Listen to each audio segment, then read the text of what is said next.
Hello everyone, for who doesn't know me, my name is Renan. Today, me and Luana, we're going to talk about contemporary poetry. But first of all, what is contemporary poetry? We tend to see contemporary poetry as the culture or the movement that comes right after the postmodernism and starts in 1989 after the fall of the Berlin Wall. It's also called global poetry because it comes with the globalization system. Now, we don't have to be attached to traditional ways to make literature and poetry anymore, like rules of how you should use verses and stanzas and rhymes, because now we have different technologies like radio, television, internet, smartphones, and we can use those technologies to produce different structures like videos, pictures, slams, and so on. And because of that, poetry stopped being something elitist and become something accessible to everyone. Because now, poetry is not about far-fetched writing anymore. It's about creativity and how sensible you can be to relate aspects of our daily life to create art. One good example of that is those poetry slam events like the Cup Sign on United States, the College Union Poetry Slam Invitation, which is made by students who want to present their poetry. And that poetry is not like the traditional old poetry anymore.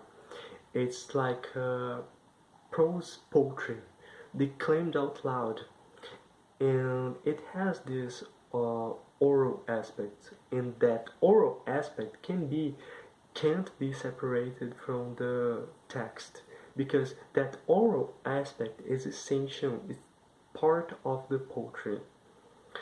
Uh, of course, contemporary poetry has its own famous authors like Seamus Heaney and Gillian Clark, but contemporary poetry is not about creating a canon.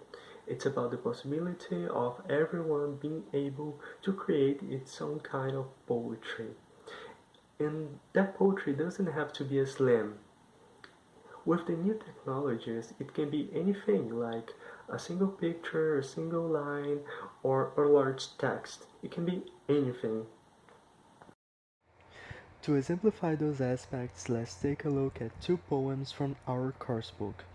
The first one is Darsek's Life by A.R. Emmons, and the second one will be The Prodigy by Charlie Simic, which will be presented by Luana.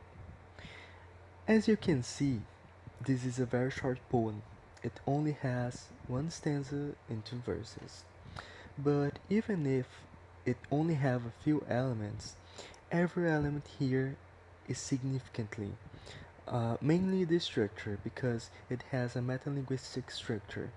The title talks about someone's sex life, and the poem uses the verses to show their position on the sex. One verse on top of another verse. But the author adds a sarcastic detail, the failure, one failure on top of another. And that gives us room to infer some things, like that they are both failures as individuals, or that they are not compatible as a couple, and that reflects on their sex life. Or that the author is mocking about people idealizing sex and beauty and desire, but at the end, they are only failure people getting along with each other. Thank you.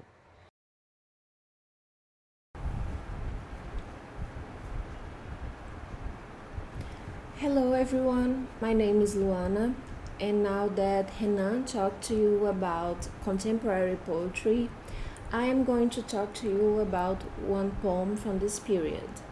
The poem is called Prodigy and it's from 1999.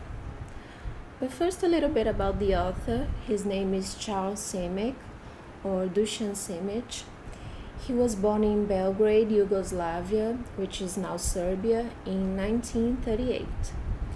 He immigrated to the United States in 1954 when he was 16, growing up in Chicago. His notable awards include the Pulitzer Prize for Poetry in 1990 and the Wallace Stevens Award in 2007. Also in 2007, he was appointed as the 15th United States Poet Laureate. Nowadays, he lives in New Hampshire and he is a professor at the University of New Hampshire. We should note that he was born in Europe right before the beginning of the Second World War, and this is an important thing to understand the poem. So here the poem, I have an audio clip with the author himself narrating the poem, reading the poem for us. This audio poem is a production of poetryfoundation.org. The poem is Prodigy. It takes place in Belgrade, Yugoslavia, when I was born in 1938. When I was very young, I played very good chess. And the poem really tells the story of this sort of discovery of chess, and I didn't really have to change very much from the original experience. Prodigy. I grew up bent over a chessboard. I loved the word endgame. All my cousins looked worried. It was a small house near a Roman graveyard. Planes and tanks shook its window panes. A retired professor of astronomy taught me how to play. That must have been in 1944. In the set we were using, the paint had almost chipped off the black pieces. The white king was missing and had to be substituted for. I'm told, but do not believe, that summer I witnessed men hung from telephone poles. I remember my mother blindfolding me a lot. She had a way of tucking my head suddenly under her overcoat. In chess, too, the professor told me, the masters play blindfolded, the great ones on several boards at the same time. So we can see that the poem has no particular structure or rhyme scheme. We have stanzas with just one verse or 2, 3, 4 verses, but they don't follow an order. We have, for example, it starts with 2 verses and then goes to 1 verse and then 1 verse again and then it's 4 verses, so it doesn't have an order. This is to show how our memory works, because this poem is autobiographical. It has a lot of metaphors, but it is about the poet's childhood. We see here that he says that must have been in 1944, so he was 6 years old.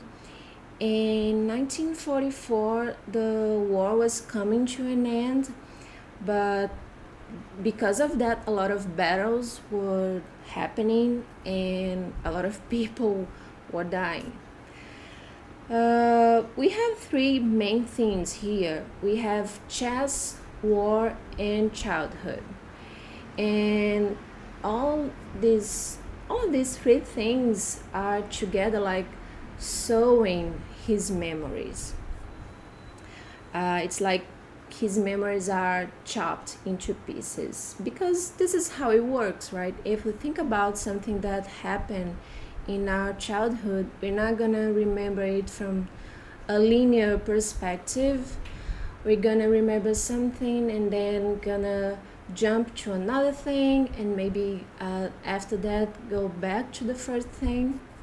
So I think it is really well represented here, the way memory works and also childhood memories. Because, well, if the poem was written in 1999, the poet was already in his 60s, So we also have to factor that maybe he had already forgotten a lot of things. I think it's really interesting when he says here, I'm told, but do not believe that summer I witnessed men hung from telephone poles. So in Nazi-occupied Yugoslavia, well, the Nazi regime there had this like policy. I don't know if you can call it policy, but well, they hung 100 civilians for each German soldier that was killed. So that's really brutal. And yeah, they hung these 100 civilians from telephone poles as a punishment for each German that was killed, each German soldier. And what I think it's interesting is that he says, I'm told but do not believe that summer I witnessed. And this is also something that happens when we have, for example, traumatic memories, traumatic experiences. We sometimes block those memories, but then someone comes and says, hey, remember that thing? And then you're like, oh no, I didn't remember, but now that you told me, okay. But he says he doesn't believe. Also, the two last stanzas, they really interlock together in a beautiful way, because he says, I remember my mother blindfolding me a lot. She had a way of tucking my head suddenly under her overcoat. So his mother and adults in general want to shelter children from these traumatic experiences. His mother didn't want him to see all of the barbaric things that were happening, right? Because it was war. And then the professor who's playing chess with him says, in chess too, the professor told me, the masters play blindfolded, the great ones on several boards at the same time. And I do believe that this is a metaphor for life in general and people in general, because sometimes we have so many things to do. We have to like juggle work, family, leisure time, community, church, and other things. And we don't really know how to do that. Well, many of us don't know how to do that, but we just have to keep going. And sometimes we don't really see how we get going, but we do. And I think this is a beautiful metaphor for life in general. So yeah, another thing I didn't talk about the title, Prodigy. He says that he was really into chess, and he was a professor of astronomy who taught him to play. So he was really this prodigy, right? I don't know many kids who play chess at 6 years old, but well, this is why he's a prodigy. Yeah, we have here the background, which is war and his childhood, and we have chess as this a game. It could be any game because it is childhood, it is a kid, but for him it's chess. And I think many kids that go through these really bad experiences like war, they need something to hang on to forget all of the chaos that is around and try to be a kid anyway. So yeah, this is a beautiful poem. I really liked studying about it, and I hope you guys enjoyed it as well. Thank you.